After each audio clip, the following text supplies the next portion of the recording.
Peace, and Black Power family. I'm back here with another video. It's been a long time.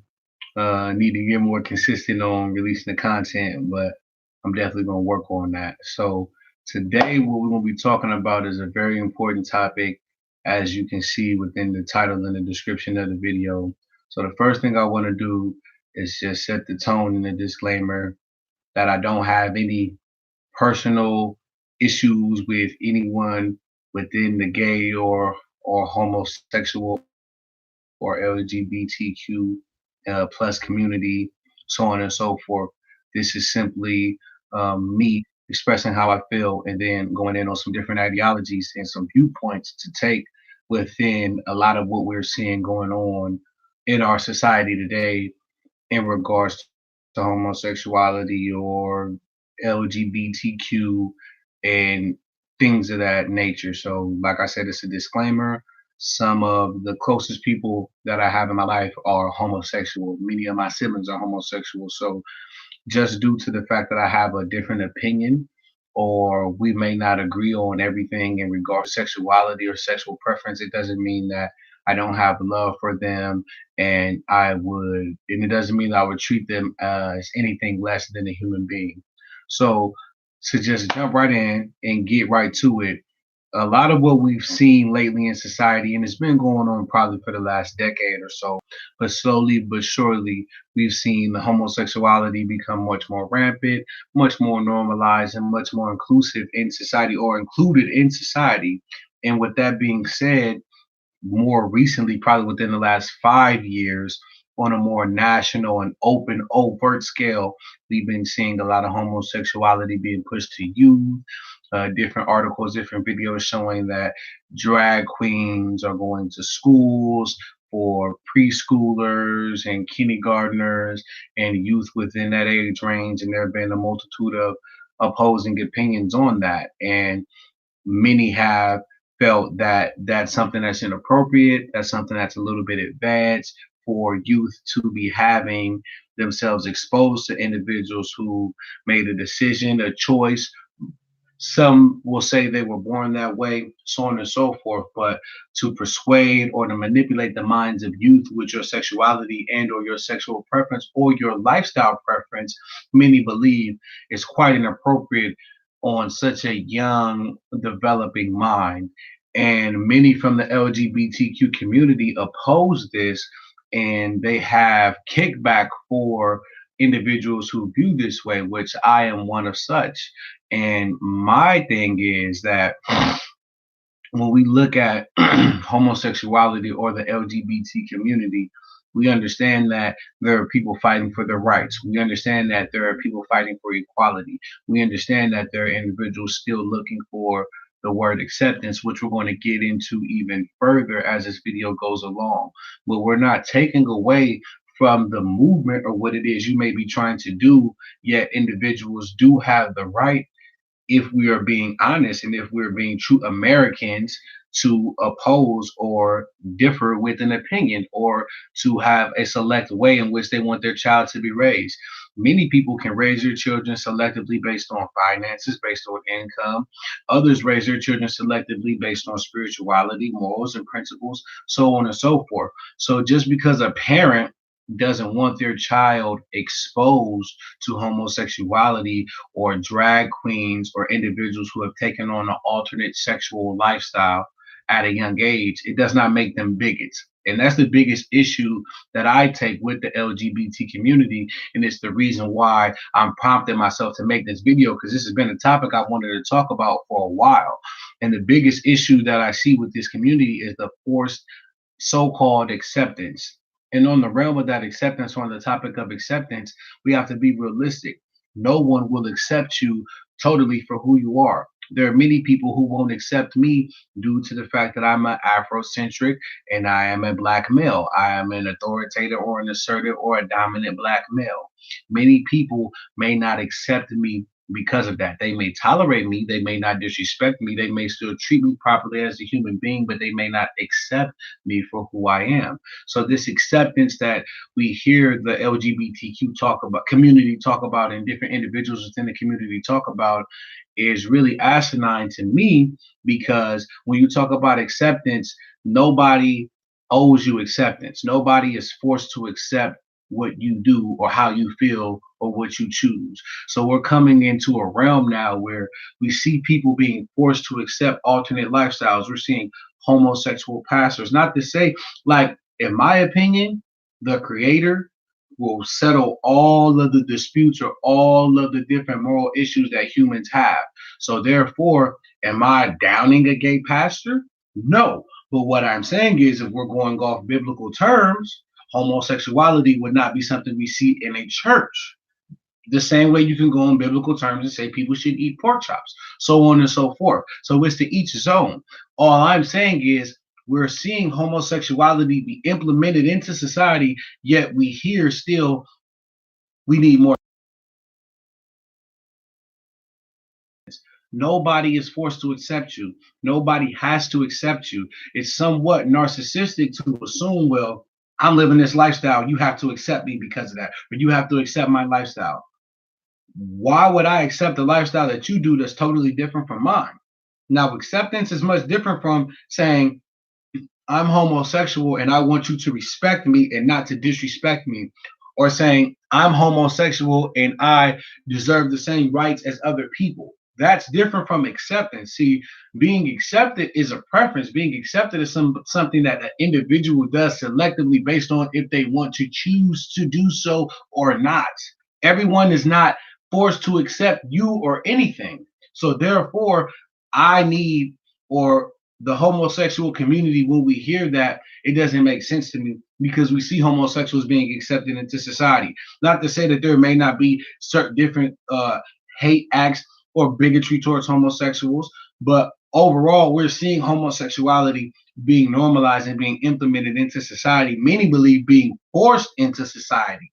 And there rises the issue or the tension within the difference between forcing your viewpoints on somebody and gaining acceptance. There's a difference, because you can live a certain life and do you in your own personal life, and people can accept that, or people can accept you in whatever realm that they may deal with you in life. They may deal with you in work, at the gym, any type of realm of society. As long as they treat you properly and respect you and treat you as a human, they shouldn't have to accept your alternative gay lifestyle. So when I hear homosexuals or many people from the LGBT community all go towards the acceptance point or push the acceptance narrative, it confuses me, because homosexuality overall is highly accepted. There are areas in which homosexuality isn't accepted, and there are multiple reasons for that. One of them in which we talk about, or there's a stereotype, in my opinion, that there's a lot of homophobia in the black community, and the black community is full of homophobes, and so on and so forth. When realistically and honestly, when you look at homophobia, or when you really see people organize at the pride parades, when you really see people organize saying hateful things and doing hateful acts towards homosexuals, it's usually white extremist groups. It's not groups of black people who are doing that. Now, there is a sense of homophobia or disdain that black people do have for homosexuality, and a lot of people don't open and unpack the history that we've had with homosexuality. Not only with our people in Jamaica who were prisoners of war, who were raped and had to deal with homosexual rape, or men doing homosexual acts against them, which is why in Jamaica homosexuality is looked down upon and homosexuality is met with a great disdain.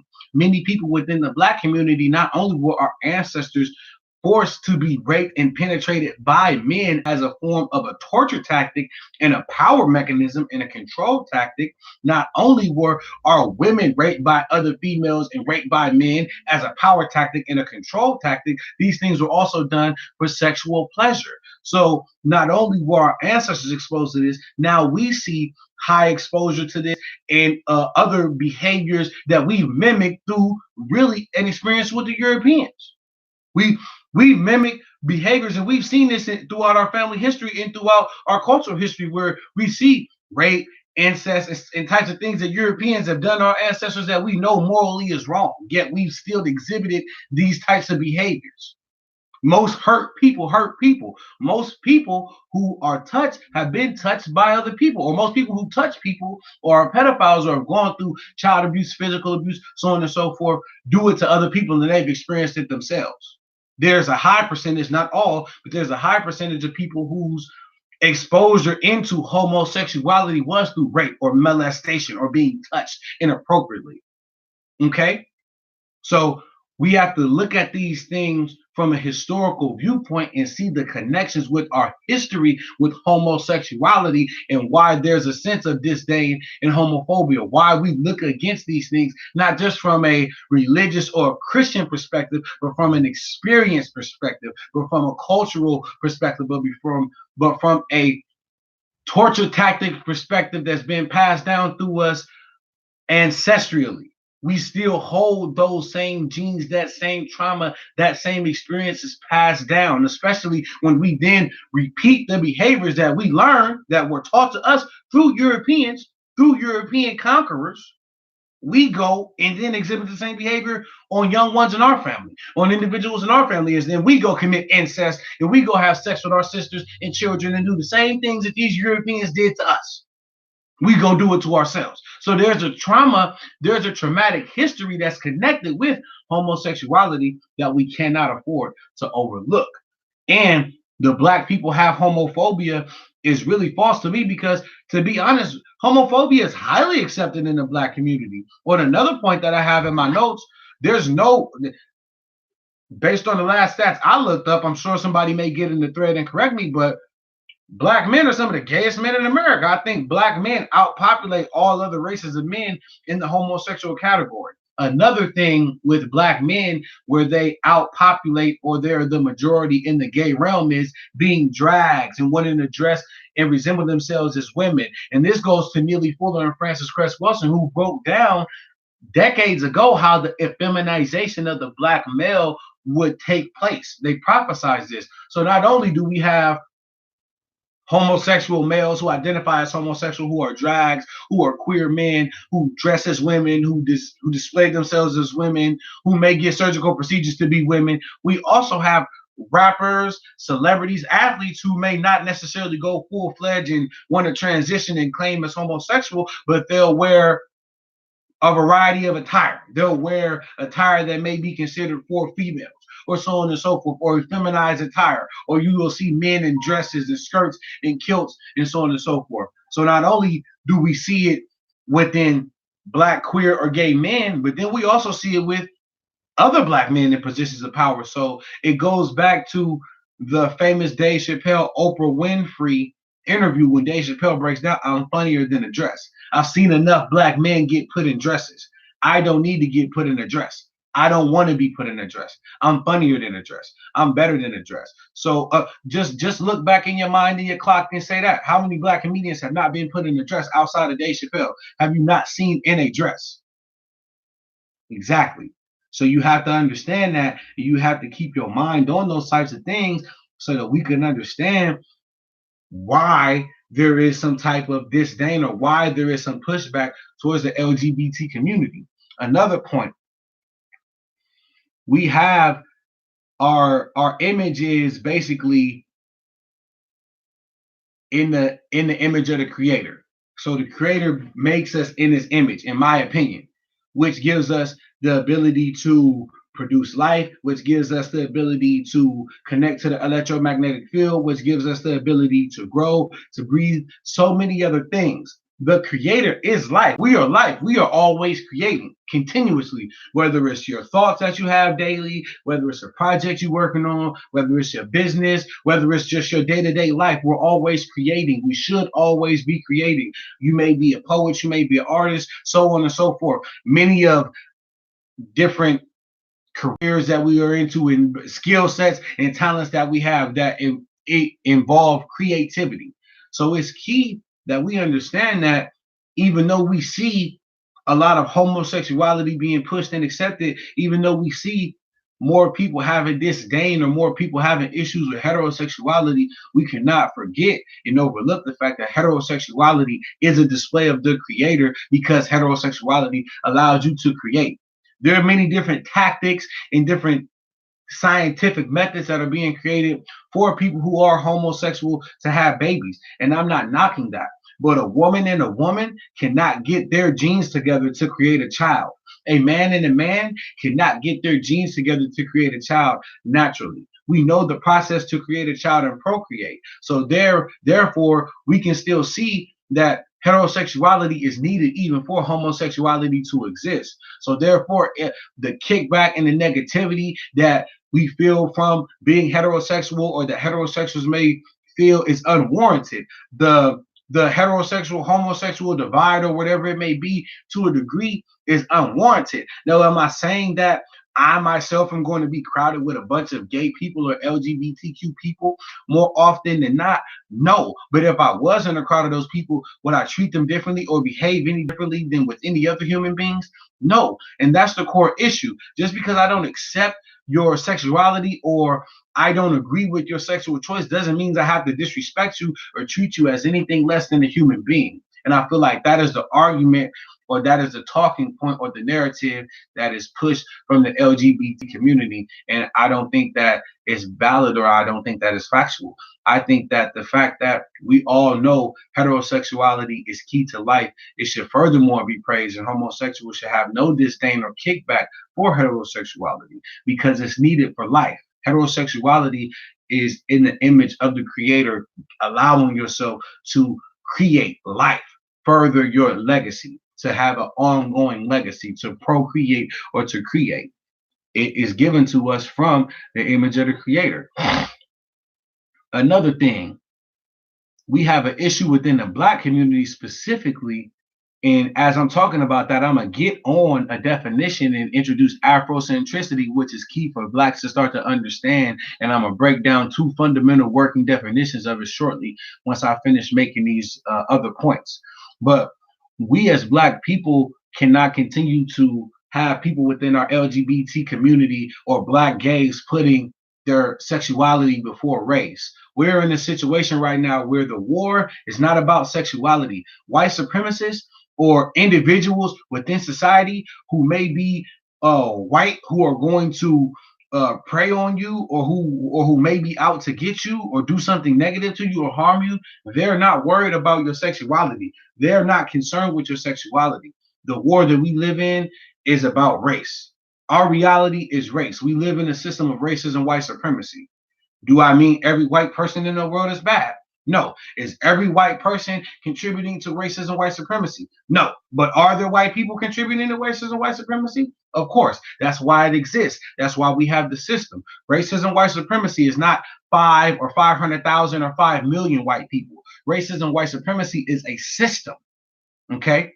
That is a system that we live in. So therefore, when I see gay is the new Black, and I'm a queer Black man first, and I'm a queer woman this first, queer Black this, we have to be race first, because the war is racial. The war is not sexual. There's not a war out against us because our sexuality. There's been a war out against us before we were ever able to claim a sexuality, even a race or anything, before we were even able to claim being human in America. There's been a war out against us based on our race, not our sexuality. So we still have people within the LGBT community as well getting caught up in that, I'm gay first, I'm gay this, I'm a gay Black this. No, we Black first. We have to be Black first, because this is a racial war. Okay?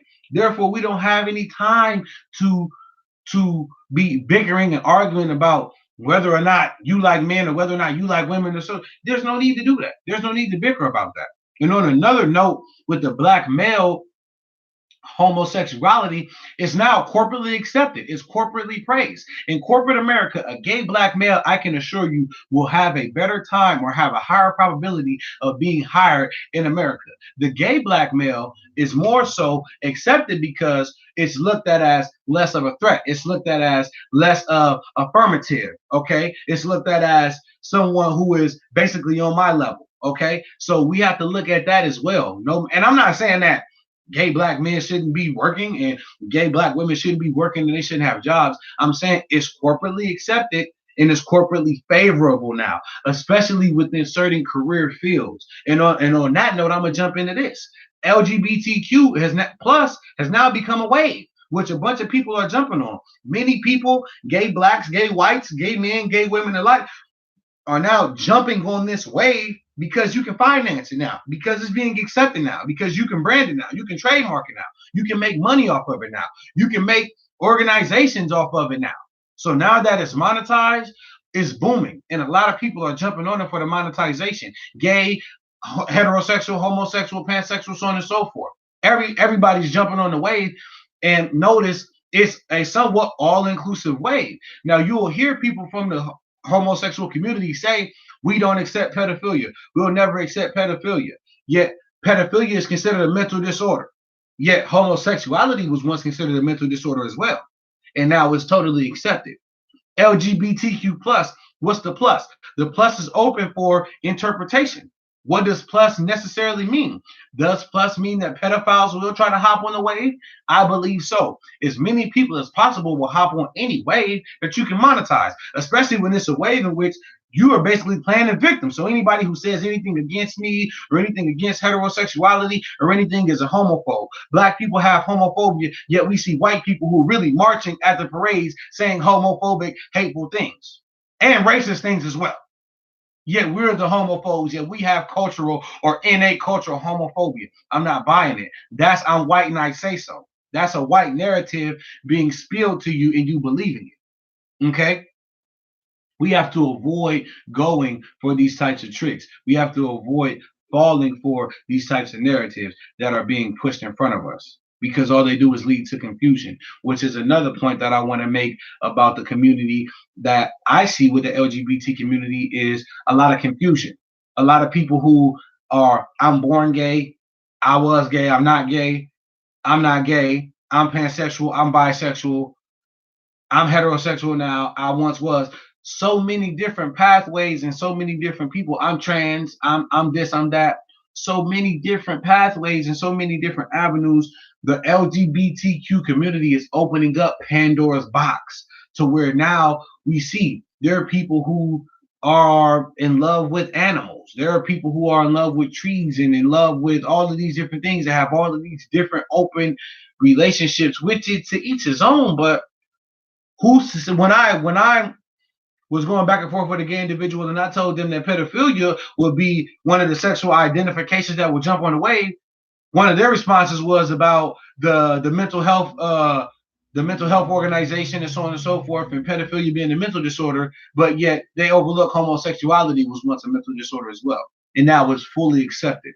So with this Pandora's box being open, who's to say people won't start to, I was born a pedophile. I've always liked kids. Why am I wrong for liking kids? I shouldn't be wrong for liking kids. I seen something on the social media where they shared it, and there was a governor who I think was open talking about overt pedophilia. So these are the types of things that are going to creep up within the LGBTQ plus movement. And those are certain things to be aware of. That's why we have to be, as blacks, race first. As exclusionary as it sounds, we have to start thinking about survival and not thinking about what's socially accepted or what's socially acceptable or what society would want us to do or what is going to make people feel good.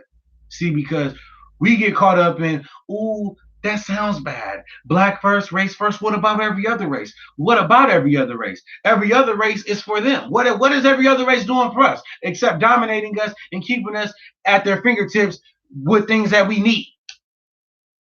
No other race is putting in no work or doing nothing for us. Yes, we need to be race first. We need reparations. We need institutions. We need schooling. We need organic farms. We need 80 acres. We need 80 acres and multiple mules, cows, multiple chickens, all of that. We're been past due. We have to be race first. All of the sexuality, the religion, ideology, much of that can get settled once we get situated as a race. I know that everyone is not going to agree with Afrocentricity.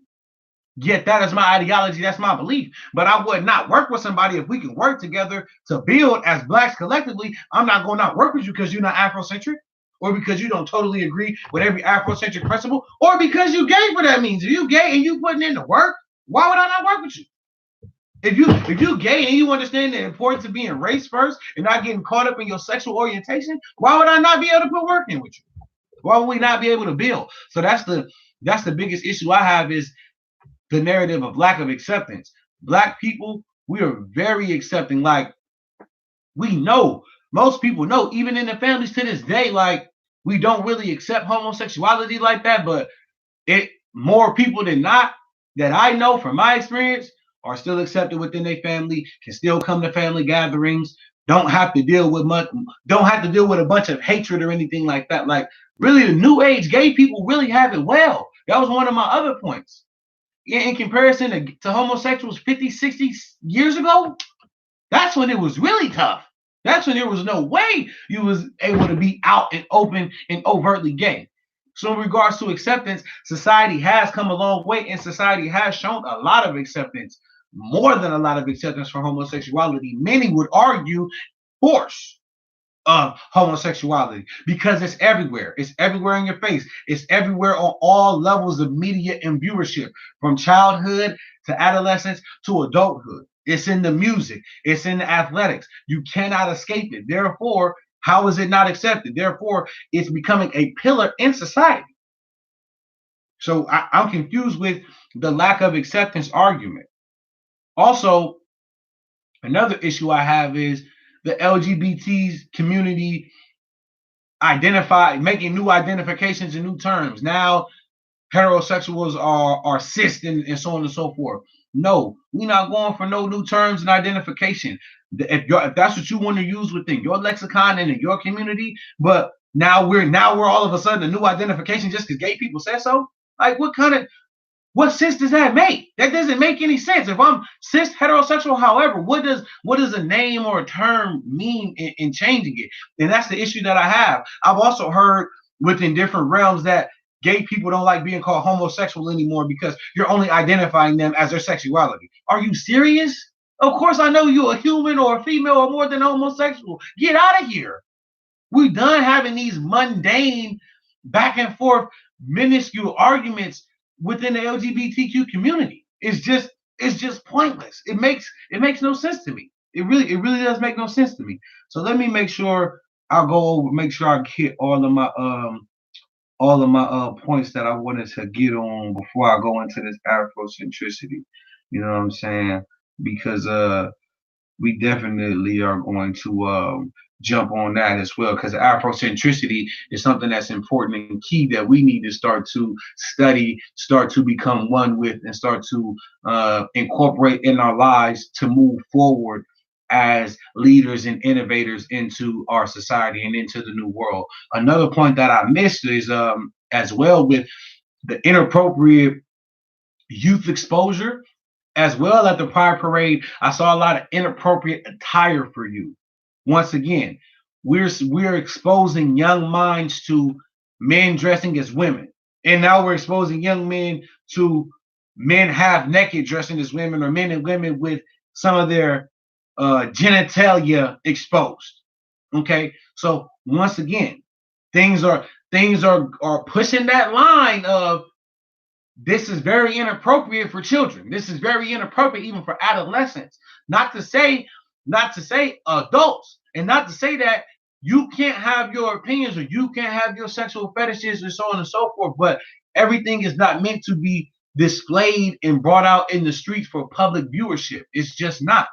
And most people, if you really have your goggles on and your antennas on and your third eye open, you will know I need to start checking and analyzing this society more that's even pushing such an agenda or pushing such a gay narrative. I need to start really checking and watching and keeping a closer eye on the society that we live in that is so eager to push such an agenda, or so eager to push such imagery, so eager to incorporate homosexuality into textbooks, homosexual history into textbooks, yet are we going to cover the homosexuality, this history of homosexuality used as a torture tactic? Are we going to cover the history of homosexuality within Greco-Rome and how Greco-Roman men had an affinity within themselves? And this is where we first start to see displays of homosexual acts through arts and literature and through paintings. And we start to see the first group of people who have disdain and no love or appreciation for their women. And we start to see women being cast off. And then you see the introduction of lesbianism due to women being sexually satisfied by themselves on the island of Lesbos due to the Greco-Roman males being infatuated with themselves and having an affinity for themselves and seeing no need for young women yet but to reproduce and or procreate. Okay, so if we go into LGBTQ history, are we doing a watered down history where we're talking about famous gay people, or are we talking about the true historical context of homosexuality and how homosexuality along with religion, along with torture tactics were used, along with mental slavery were used against groups of people in America today? LGBTQ history is becoming a requirement, yet true Afrocentric, true Black history is not a requirement. And on that point, let me give you two fundamental definitions of Afrocentricity. Now, the first one is coming from the man himself, Brother Molife Kete Asante. And this is his book right here. This is one of his many books.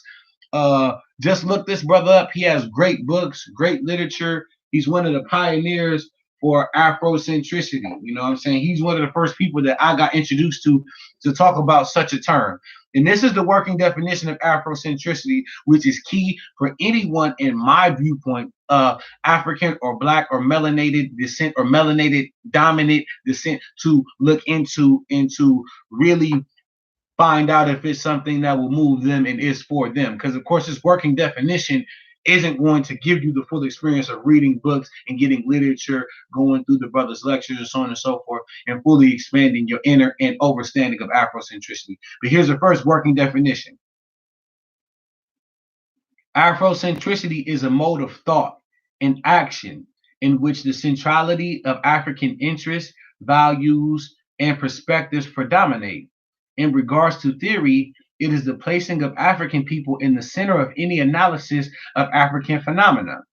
Thus, it is possible for anyone to master the discipline of seeking the location of Africans in a given phenomenon. In terms of action and behavior, it is a devotion to the idea that what is in the best interest of African consciousness is at heart of ethical behavior.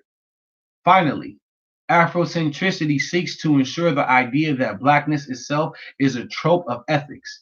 Thus, to be Black is to be against all forms of oppression, racism, classism, homophobia, patriarchy, child abuse, pedophilia, and white racial domination.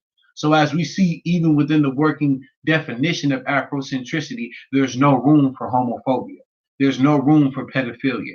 There's no room for white racial domination. So that's the working definition out of this brother's book, Molife Kente Asante. This is another great book. If you have not got this, it's the brother's Tony Browder's book, Now Valid Contributions to Civilization. This is a must read. This is a must have. If you do not have this book, get this book off Amazon. If you're from Omaha, Nebraska, go to the African bookstore and get this book. You have to have it. Gotta have it. African bookstore on 30th and Lake. I'm gonna plug them. Another working definition of Afrocentricity: a frame of reference wherein phenomena are viewed from the perspective of the African person.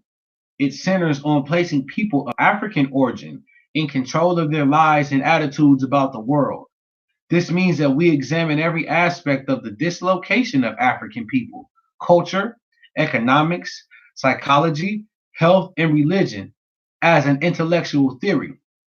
Afrocentricity is the study of the ideas and events from the standpoint of Africans as the key players rather than victims. This theory becomes by virtue of an authentic relationship to the centrality of our own reality, a fundamentally empirical project.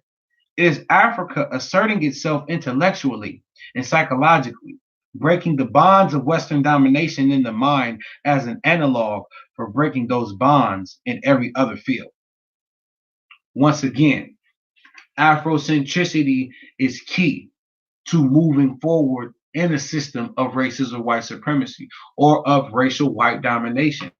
Afrocentricity is key to collectively moving forward as blacks in America as a unit.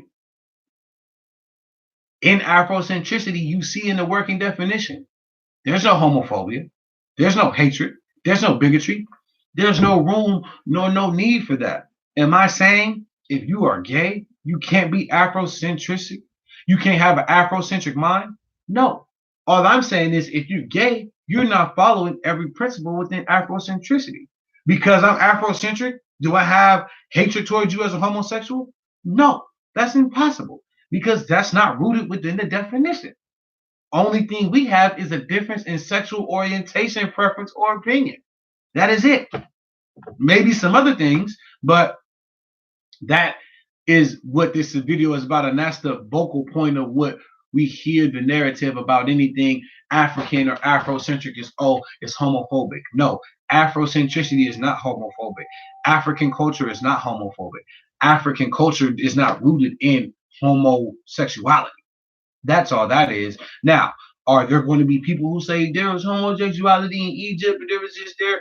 Of course, there are all types of opinions and viewpoints on this. But all I'm saying is when we get to the core of our manuscripts, of our papyri, like I said, on our Afrocentric study of our history and our spirituality, we don't see homosexuality. That don't make us homophobes. That don't mean we hate people because they're gay.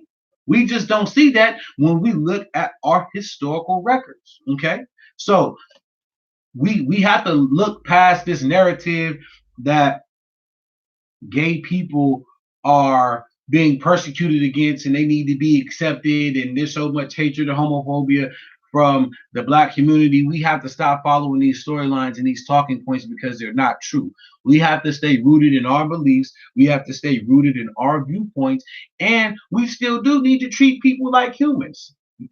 Not once am I saying in this video to disrespect people or to be rude to people based off their sexual orientation. I'm promoting an Afrocentric mindset. I'm promoting rethinking the narrative of black homophobia, rethinking the narrative of acceptance of something or being forced to accept something that you know deep down in your heart or morally you don't agree with, removing yourself from a societal climate that's pushing homosexuality on all different levels of entertainment, on all different levels of media. That's what I'm saying. I'm saying stay rooted in your beliefs and choose what resonates most with you. I'm saying check out the brother's books and check out the brother Molife Asante's work and study Afrocentricity and see if it's right and if it works for you. Okay? See, that's what we have to start getting at in this world. Just because I disagree with you doesn't mean I want you to agree with me. Just because I believe in what I believe in doesn't mean that you're wrong for believing what you believe in. All I'm simply saying is keep it pushing. I'm not obligated to accept what you feel or what you believe in. The same way you're not obligated to accept what I feel and what I believe in.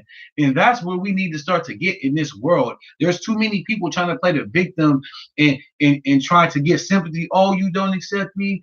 Oh, you judging me, you shaming me for this. People being black in America, since coming here, you've been shamed, and we're continuing to be shamed to this day. When do you see black people walking around complaining about being shamed on a grand scale, on a day-to-day level? We don't. We deal with it. We push through it. So all of these narratives and these talking points from the gay community as blacks, we and many other melanated people in this nation, in this world, have been dealing with persecution and lack of acceptance and bigotry and hate for decades, for centuries, and we will continue to do so because this system is a racist, white supremacist system. Which is why our best bet is to start to work together in small subgroups and create larger groups and get on an Afrocentric mindset. Start to learn how to grow our own food. Start to learn how to defend ourselves and get militant and understand weaponry. And start to, of course, educate our own babies, along with a bunch of other things as well. But those are the three pillars: self-defense, being able to grow your own food, and then that education. Those are the three pillars. We need to start focusing on that and using Afrocentricity as a pillar to one of those three, which is education. Okay, that's what we need to start doing. Not arguing about whether somebody is homosexual or not. Not debating with somebody about their sexual orientation. That we need to be much past that. We are living in really tough situations to be dealing with how people feel about who they want to lay up with at night or who they want to have sexual encounters with. Honestly, it does not mean much in the grand scheme of things when we're behind enemy lines. So I'm looking at all of my points that I had to make. I think I made all of the points that I wrote down. So I'm not going to make this one too long. I'm not going to drag it out. In conclusion, please look up the brother's work.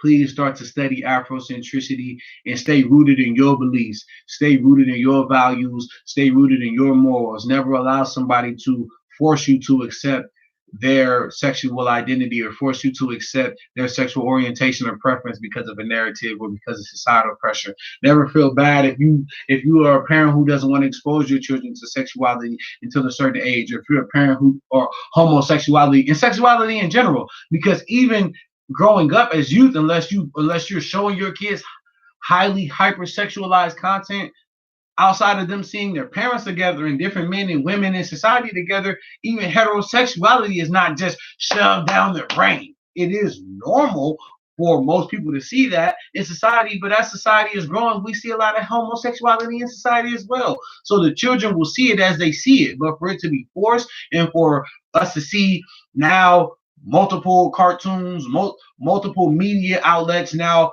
showing homosexual characters, making homosexuality a requirement in the schools, and basically not giving parents an option on when and how their kids experience and learn about homosexuality, I feel is wrong. I'm not saying that homosexuals shouldn't be represented on these platforms, but I feel like a disclaimer should be made. I feel like parents should have the option. If you are parents that are homosexual and you want your kids to watch homosexual cartoons at a young age, or homosexual LGBTQ inclusive cartoons at a young age, ashe, so be it. But if you're a parent who doesn't, you have that right as well. And that's the biggest point I'm making. It seems like with this whole gay argument, it's always focused on them playing the victim and them as the victims, them being the LGBTQ or gay people, as if no one else is human and no one else is entitled to their own opinion as well. So this is where the divide comes. So as I said earlier, family, stay rooted in your beliefs, stay rooted in your morals, and please go look into and study Afrocentricity. The next video I'm gonna be talking about how integration was one of the worst things, if not the worst thing, for Black people to do in American history. All right, now, family, peace and Black power.